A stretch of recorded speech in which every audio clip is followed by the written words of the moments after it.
Dragon fruit ఇప్పుడు చాలామందికి ఎంతో ఇష్టంగా తింటున్న పండు. అలాగే మార్కెట్లో ఎక్కడ చూసినా కనిపిస్తుంది ఈ డ్రాగన్ ఫ్రూట్ పండు. దీని కాండము గుజ్జు జ్యూసుగా ఉంటుంది. డ్రాగన్ ఫ్రూట్లో ఫైబర్ ఎక్కువగా ఉంటుంది. దీంతో జీర్ణక్రియ సులువుగా జరుగుతుంది.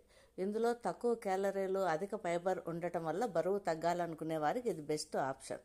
దీన్ని తినడం వలన కడుపు నిండిన భావం కలుగుతుంది. ఈ పండు కొలెస్ట్రాల్ను తగ్గిస్తుంది. దీంతో గుండె జబ్బుల ప్రమాదం తగ్గుతుంది. ఈ పండు తినడం వలన రోగ నిరోధక శక్తి పెరుగుతుంది. వెముకలు బలపడతాయి. చర్మానికి నునుపుదనాన్ని ఇస్తుంది. తెల్లని కాంతివంతంగా మెరిసేలా చేస్తుంది. చర్మ ఆరోగ్యానికి ఎంతో మేలు చేస్తుంది. ఈ పండు సాధారణంగా అందరికీ చాలా మంచిది. కానీ జీర్ణ సమస్యలతో బాధపడే వారికి మాత్రం ఈ పండు మంచిది కాదు. డ్రాగన్ ఫ్రూట్లో పీచు పదార్థం ఎక్కువగా ఉంటుంది.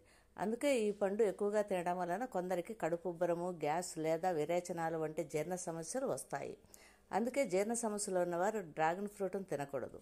కిడ్నీలో రాళ్ళు ఉన్నవారు కూడా ఈ పండును తినకూడదు.